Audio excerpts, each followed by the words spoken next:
सुंदरवन जंगल में टूनी चिड़िया अपने माँ बाप और अपनी छोटी बहन पारो के साथ रहती थी। टूनी अपनी छोटी पारो बहन को बहुत प्यार करती थी। उसके माँ बाप किसान थे। जब वो खेत पर काम करने चले जाते थे तब टूनी अपने बहन को देखभाल करती थी।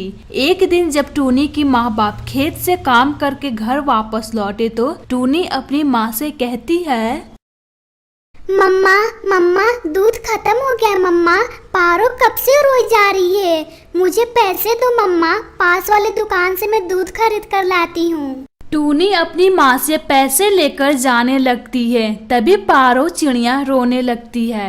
अरे टूनी बेटी, पारो रोने लगी है, इसे भी ले जा साथ में, थोड़ा ये भी बाहर घूम लेगी। अच्छा माँ ठीक है, मैं पारो को भी साथ में ले जाती हूँ। थोड़ी देर में टूनी चिड़िया दूध लेकर लौटती है तो देखती है उसके माँ बाप को किसी ने जान से मार दिया है। दोनों खून से लथपथ थे। अपने माँ बाप के यह हालत देखकर टूनी चिड़िया रोने लगती है। मम्मा मम्मा मम्मा, पिताजी ये हालत किसने आपकी कर दी। मम्मा मम्मा उठो मम्मा, पारो को कौन दूध पिलाएगा। मम्मा मम्मा, पारो का दूध मैं लेकर आ गई हूँ। मम्मा उठो मम्मा। पिताजी उठो पिताजी, आप दोनों को किसने मारा। पिताजी उठो पिताजी। टूनी की रोने की आवाज सुनकर लूसी मौसी वहाँ पे आती है। लूसी मौसी देखो ना, मेरी मम्मा पिताजी को किसने मारा इतने बेरहमी से। आपने किसी को मेरे घर आते देखा था क्या मौसी, बोलिए ना मौसी। नहीं बेटा, मैं किसी को तेरे घर आते नहीं देखा है, लेकिन तू कहाँ थी बेटा। मैं अपनी पारो बहन के लिए दूध लेने गई थी। ये बहुत रो रही थी मौसी, इसलिए मैं इसे साथ लेकर गई थी। जब लौट कर आई मम्मा पिता को इस हालत में देखा। मत रो बेटा, तुम इस तरह रोइए तुम्हारी बहन को कौन संभालेगा, इसे कौन देखभाल करेगा। बेटा मत रो, हम सब है ना, तुम्हारी सब देखभाल करेंगे। अगर कुछ दिक्कत हो तो मुझे बताना, मैं तुम्हारी मदद करूंगी। इस तरह कई दिन गुजर जाते हैं। घर में सारा अनाज खत्म हो चुका था। खेत में लगे फसल बिना देखभाल के सूख चुकी थी। एक दिन टूनी चिड़िया खेत पर जाती है और अपने खेत को देखकर रोने लगती है।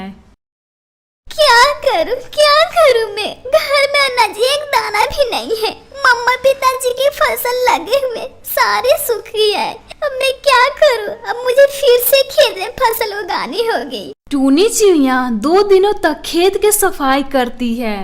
चलो खेत की सफाई हो गई है, अब इसमें बीज लाकर बिखेर देती हूँ। टूनी चिड़िया अपने घर जाती है। तभी रास्ते में मीठू तोता मिलता है। मीठू तोता टूनी चिड़िया का बहुत अच्छा दोस्त था। वो टूनी से कहता है, अरे टूनी चिड़िया, तुम उदास होकर कहाँ जा रही हो। मुझे तुम अपनी परेशानी बता सकती हो। मीठू, मेरी मम्मा पिता जब इस दुनिया में नहीं रहे और मैं अपनी बहन के साथ इस जंगल में अकेली हूँ। खाने को एक भी दाना नहीं है, बस अपनी खेत के लिए बीज लेने जा रही थी। इतना सब कुछ हो गया, अब तक हमने बताया नहीं। ये ले अंडे, ये अंडे जादुई बीज हैं, अपने खेत में बिखेर देना। ये मेरे कोई काम की नहीं है, क्योंकि मैं अंडे खाता नहीं हूँ। मैं शहर के जंगल गया था, एक जादूगर ने मुझे दिए थे। तुम्हारा बहुत बहुत धन्यवाद मीठू तोता। अब मैं ये बीज को अपने खेत में बिखेर देती हूँ। अब टूनी चिड़िया अपनी माँ पिताजी का तस्वीर देखकर बोलती है, मम्मा पिताजी, आज हम लोग अंडे का जादुई बीज बिखेरने जा रही हूँ। आप लोग आशीर्वाद दीजिए, हमारी फसल बहुत अच्छी हो। दोनों बहनों खेत में अंडों का बीज बिखेर देती हैं। टूनी चिड़िया और पारो चिड़िया अपने खेतों को बहुत ही अच्छे से देखभाल करती हैं। कुछ दिन बाद अंडों का खेत लहरने लगती है। यह देख पारो चिड़िया, हमारे खेतों में अंडों का फसल लहलहाने लगे हैं। अब अंडे बेचकर हमारे बहुत कमाई होगी। आज मम्मा पिताजी जिंदा होते तो बहुत खुश होते। हाँ दीदी, आपने सही कहा, मुझे मम्मा पिताजी बहुत ही याद आ रहे हैं। दीदी मत रो बहन, मम्मा पिताजी जहाँ भी होंगे उनका आशीर्वाद हमारे साथ है। मत रो बहन।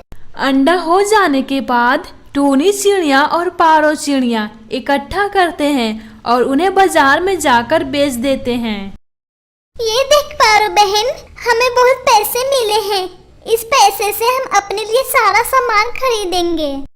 फिर दोनों बहनों मिलकर सारा सामान खरीदते हैं और खुशी खुशी से घर लौटते हैं।